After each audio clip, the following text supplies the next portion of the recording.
La sciatique, cette douleur qui part du dos et qui descend dans la jambe, c'est vraiment quelque chose de frustrant. Mais si on vous disait qu'on peut la décoder? Dans cette analyse, on va voir ensemble une méthode très simple, en 3 étapes, pour commencer à trouver un vrai soulagement. Alors, cette douleur dans la jambe, qu'est-ce qu'elle essaie de vous dire au juste? Parce que non, ce n'est pas juste un truc aléatoire, c'est un signal, un message que le corps envoie. Et la toute première étape pour régler le problème, c'est d'apprendre à écouter ce message. Allez, c'est parti.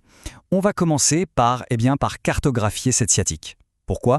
Parce que le chemin exact que la douleur emprunte, c'est l'indice numéro 1 pour comprendre ce qui se passe vraiment à la source. Et ça, c'est vraiment le point de départ. L'endroit où la douleur se manifeste dans la jambe, ce n'est pas du tout une coïncidence. En fait, ça correspond très précisément à une racine nerveuse dans le bas du dos qui est, en quelque sorte, pincée. Regardez ce tableau, c'est super clair en fait. C'est un peu comme un GPS de la douleur. Il suffit de suivre le trajet. Si ça part du dos et que ça descend tout derrière la cuisse, hop, direction le mollet ou le pied, il y a de fortes chances que ce soit la racine S1 qui soit embêtée. Si ça passe plutôt sur le côté, c'est probablement la L5. Et si la douleur est surtout devant, sur la cuisse, alors on pense à la L4. C'est aussi simple que ça pour avoir une première piste. Ok, donc maintenant, on sait quelle racine nerveuse est probablement en cause. La grande question, c'est pourquoi? Pourquoi est-ce qu'elle est irritée comme ça? Et bien souvent, le coupable, c'est ça, la compression de la racine nerveuse. Imaginez les disques entre les vertèbres comme de petits coussins. Parfois, un de ces coussins peut se déformer un peu, faire une petite bosse, et cette bosse vient appuyer sur le nerf qui passe juste à côté. C'est cette pression qui déclenche tout le signal de douleur. Bon, on a identifié le problème, mais la super bonne nouvelle, c'est qu'on peut commencer à agir dessus, et ce directement à la maison, sans matériel de pro, juste avec une approche simple et bien structurée. Et on en arrive au cœur du sujet, la solution. Une méthode qui se décompose en 3 étapes très logiques. Chacune a un objectif bien précis pour s'attaquer au problème à sa source. Alors c'est simple, il y a 3 grandes idées. D'abord, on va décharger la colonne pour enlever la pression. Ensuite, on va l'aider à guérir en restaurant le bon mouvement. Et enfin, on va mobiliser le nerf pour le calmer. On va voir chaque étape en détail. Allez, première étape, l'objectif numéro 1, c'est de décharger, de retirer tout de suite le poids qui pèse sur les disques, pour un soulagement quasi immédiat. Cette position, elle a l'air de rien, mais elle est géniale pour ça. Imaginez, vous vous allongez, les pieds au mur, les hanches et les genoux à 90 degrés. Là, d'un coup, la gravité arrête de tasser la colonne.